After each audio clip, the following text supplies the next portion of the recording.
काल गडिंग्लज शहरात महायुतीचे उमेदवार हसन मुश्रीफ यांची सभा पार पडली। शहरातील हर एक गल्लीतून मंडळातून मोठ्या संख्येने रॅली काढण्यात आली आणि हजारोंचा जनसमुदाय सभेस्थळी दाखल झाले। पण मांगलेवाडी आणि वडर रोड येथील रॅलीचा विषयच हाड होता, कारण यात महिलांची संख्या लक्षणीय होती। वाजत गाजत रॅली दसरा चौक येथे आली। किरण कदम, मंजुषा कदम, अशोक मेंडुले, आमर मांगले, गीता पाटील, विजय पवार, प्रकाश गवळी यांच्यासह विविध प्रमुख मंडळींनी या रॅलीचे नियोजन केले होते। या सर्व रॅलीचा आढावा घेतला ते कोल्हापूर लाईव्हच्या नेत्यांनी।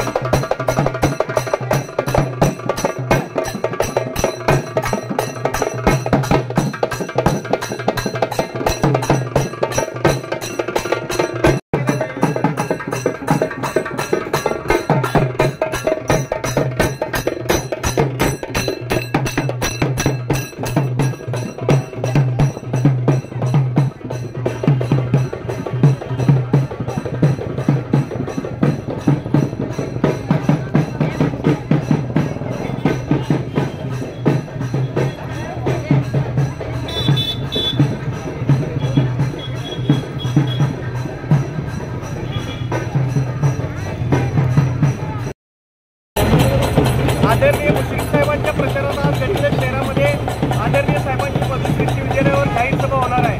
आणि आज जी गडिंग्लजमध्ये रॅली निघणार आहे ती आजपर्यंतच्या 4 विधानसभा निवडणुकीमध्ये कधीही निघत नव्हती। अशी भविष्यात म्हणजे पूर्ण भविष्य असेल लोक एकत्रित फक्त गडिंग्लज शहरातील ही रॅली होणार आहे। त्यामुळं साहेबांचा विजय हा निश्चित आहे। या रॅलीमुळे मताधिक्यात काय फरक पडेल असं वाटतंय काय? या रॅलीमुळे मताधिक्यात काय फरक पडेल? निश्चितच लोकांमध्ये उत्साह पाहिला तर विरोधकांचे पायाखालची वाळू आज घासल्याशिवाय राहणार नाही। निश्चितच फक्त गडिंग्लज शहरातील ही लोक रॅलीमध्ये आहेत, फक्त गडिंग्लज शहर। त्याचबरोबर या रॅलीमुळे साहेबांच्या मताधिक्यात किती वाढ होईल? कमीत कमी 7 ते 8 हजार मताधिक्य आज मुश्रीफ साहेबांना निश्चितच गडिंग्लज शहरातून मिळणार आहे। मुश्रीफ साहेबांची आज भव्य अशी सभा होत आहे, काय सांगाल? माननीय मुश्रीफ साहेब यांची आज महासभा असल्यामुळे आणि त्या सभेमध्ये आमच्या असंख्य महिला सहभागी होऊन घड्याळालाच ओढ देणार आज हा शिक्कामोर्तब करूनच बाहेर पडणार।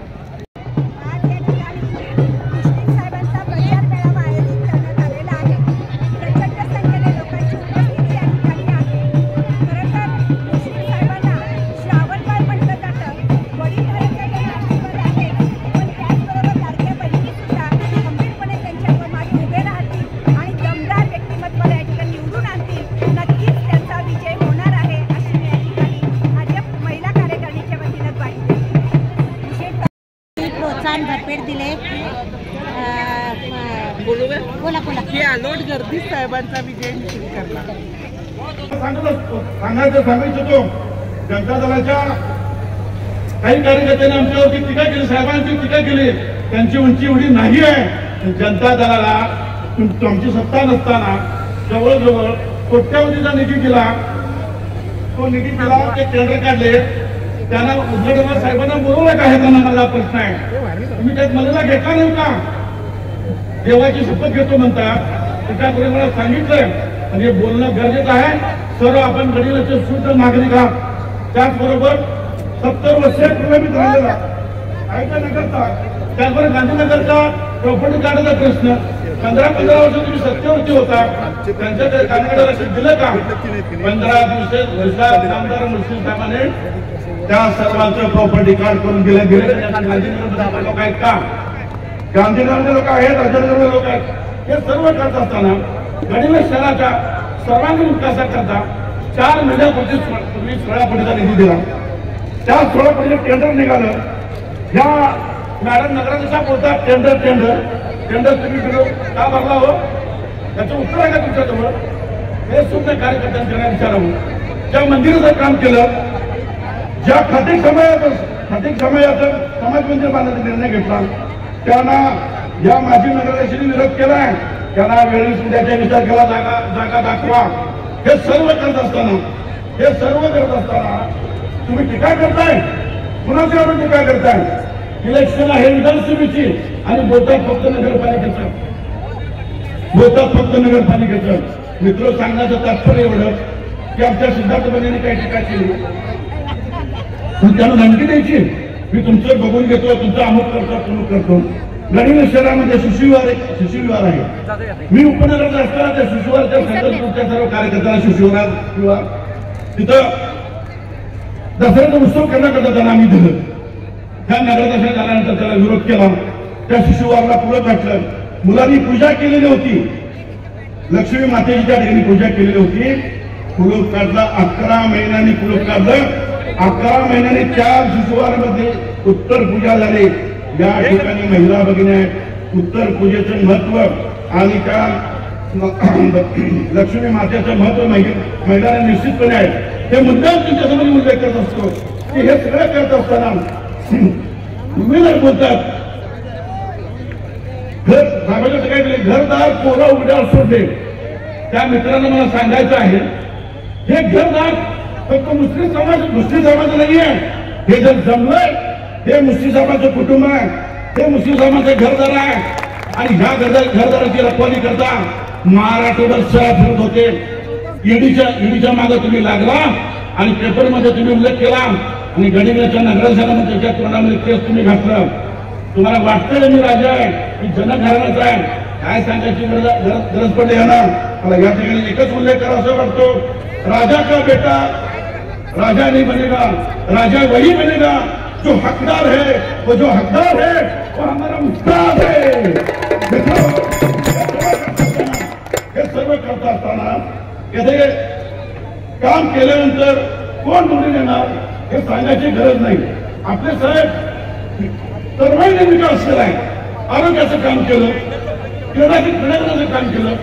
5 कोटीचे क्रीडांगण या ठिकाणी उभा केलं. 5 कोटीचं 3 कोटी रुपये त्याला दिले.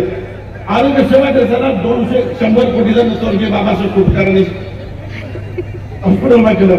त्या ठिकाणी परत 100 कॉटचं हॉस्पिटल आणलं, सिटी स्कॅन आणलं. लवकरच येणार येते 5 आणि 10 रुपयामध्ये या गोरगरिबांची त्या ठिकाणी सेवा होते. कुणी केलं? फक्त आणि फक्त मुस्लिम समाजाने केलं. त्यावेळेला कुठं इथं राजा आलेला नव्हता, त्या कुठला नगराध्यक्ष आलेला नव्हता. त्यांनी या प्रश्नाचं उत्तर द्यावं.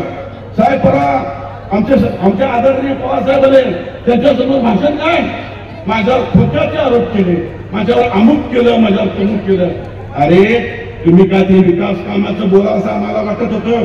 पूर्ण 15 मिनिटं भाषण फक्त आरोप करणे, टीका करणे. मग सांगा, मला तुम्हाला प्रश्न विचारायचा आहे. आज गडिंग्लज शहरात कशा असायच्या भरपराय साहेब, पूर्ण गडिंग्लज शहराचा तरुण आणि भगिनी आणि लाडक्या बहिणी त्या पेटून उठलेल्या आहेत. का? संपूर्ण विकास काम केलंय. करत असताना 20 तारखेला मला तुम्हाला सांगायचं आहे, आमचा साहेब गोलीगत निवडून येईल का नाही? मग सांगा, 23 तारखेला जो विरोधी पक्षाचा नेता स्वतःला राजा म्हणतोय, 23 तारखेला काय केलं माहितीये काय? झपक झुपक सांगतो.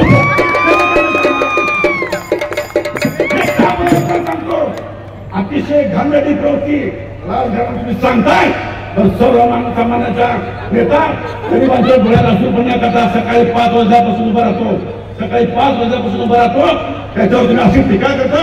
तुम्हाला शरम वाटली पाहिजे. हे सगळं पाहत असताना साहेब एमआयडीसी मध्ये आपण बरेचसे उद्योग आलेले आहेत. मला सांगायचं आहे, त्या ठिकाणी आता कापड उद्योग तयार होतोय. आणखी काही उद्योग तयार व्हायला लागले. आज माहिती घेतलं साहेब 1500 अनस्किल्ड आणि स्किल्ड कामगारांना भरती केलेलं आहे. साहेब तुम्ही आज तुमच्या भाषात उल्लेख करा, ज्या MIDC मध्ये जे कामगार स्किल्ड आणि अनस्किल्ड लागतील ते निश्चितपणे मुस्लिम समाजाच्या प्रयत्नानं या गरीब भागातला जो तरुण बेरोजगार आहे त्याला न्याय देण्याचं काम कोण करणार असेल तर ते फक्त आणि फक्त मुस्लिम साहेब असणार आहे.